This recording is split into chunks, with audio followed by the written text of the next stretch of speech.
We move now to leg 6 of the journey. The Rebbe Maharash, the youngest son of the Tzemach Tzedek, assumes leadership. 1866, it spanned for 17 years till 1882 to Tafresh Mem Gimel, beginning Tafresh Chavov. The Rebbe Maharash, his time was marked by a great increase in tragic pogroms that ravaged the Jewish communities. So if ever were needed the spiritually uplifting and the hope-filled teachings of Chassidus, it was at that point. And indeed, the Rebbe Maharash, expanding upon the Tzemach Tzedek, his father, and the Rabbi before him, took Chassidus to a new generation.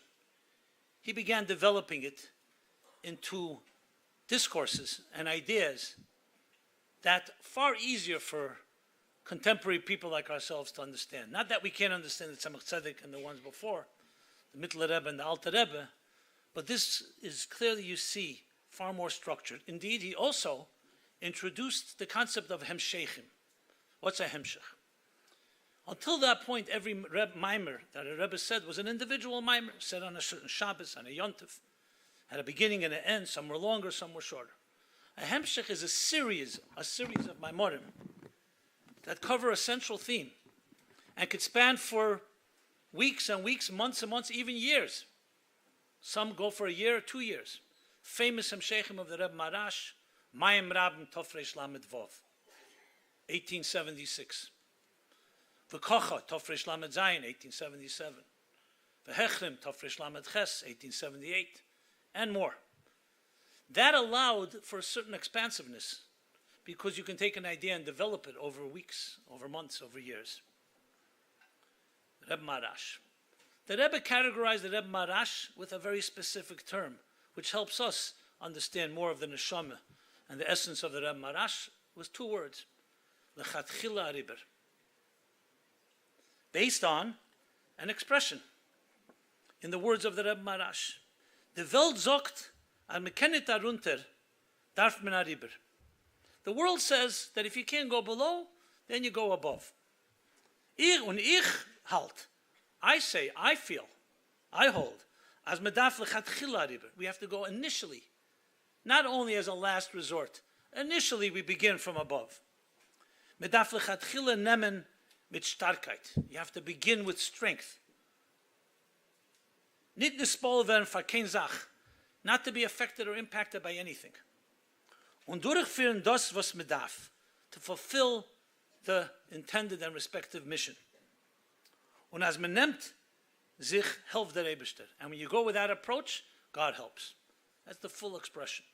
The Friedrich Rebbe actually writes, in following up to these words, he says, this became a yesod etzli. This became a foundation in my life, the Friedrich Rebbe says. And when I was faced with detractors, with naysayers, with people who try to cool off my ideas, I remember these words of the Rebbe Maharash. This takes Trachgut V'Zaingut to a whole other dimension. Think big. Don't look at it, okay, I'll make a plan. If it doesn't work, I'll make a bigger plan. No, go into the approach in a entirely lechatchila riberdik way. It's a lesson in leadership. It's a lesson in building something. It's a lesson in success. Look at successful people. That's how they think. I don't know if they heard the Rebbe Maharash, but he definitely infused the concept in the stratosphere, and therefore many people begin to think like that. But it's not just thinking, it's an attitude that can change a lot. We all have naysay. We all have people, you have an idea, you're inspired, you're excited, you're idealistic. Some says it's not going to work. You know, I'm sure you could always find in your Rolodex, contact list, what they call today, people, as soon as you're excited, they'll be the first to tell you why it's not going to work.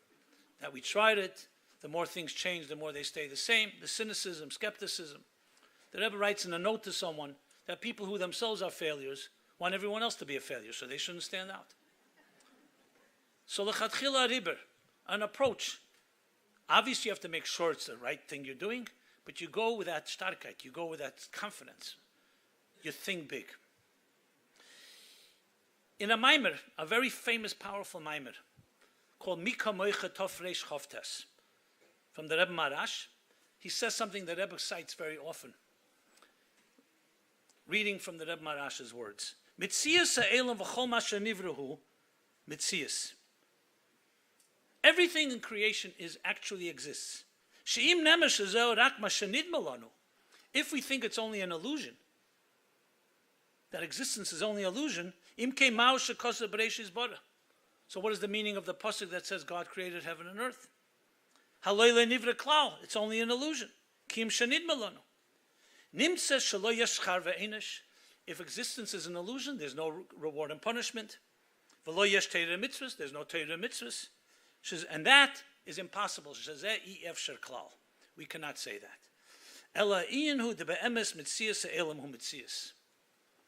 The truth is, existence is a mitzias. Now, many of us ask the question, what kind of mean?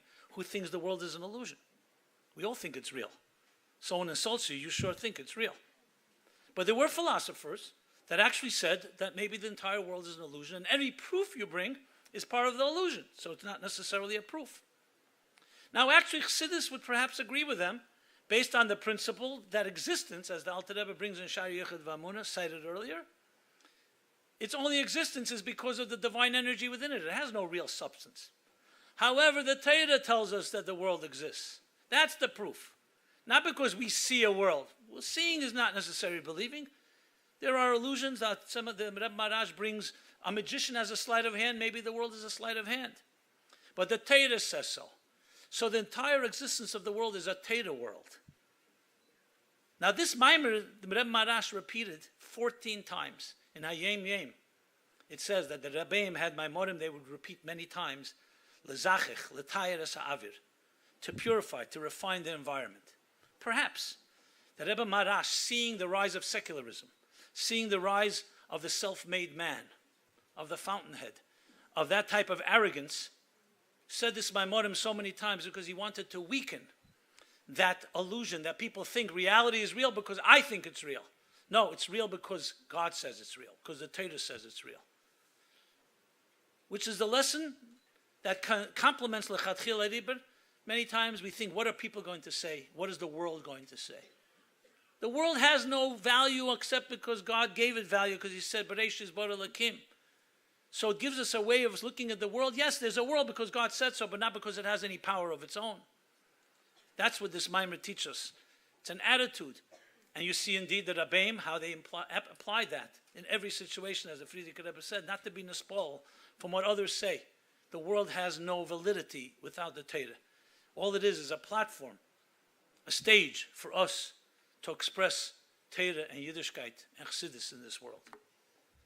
At the Sheva Brachos of the Rebbe Rashab, the Rebbe Maharash called and announced that some of the singers who can sing a particular song, we don't know which song it was, should come together and sing together. But in order to keep them coordinated, he asked two of the Chassidim, who were major singers, to come up. He says, to come ebenuf, meaning to come up not on the stage, but to stand in a way that to lead the song, that it should be coordinated. So we'll now sing Lechatchila Ariber. That's the name the Rebbe gave to the song. It used to be called Ein Tzvei Drei Vier, Lechatchila Ariber, because the song itself captures this theme of think big, of looking at things from the top and not going from the bottom up.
Mama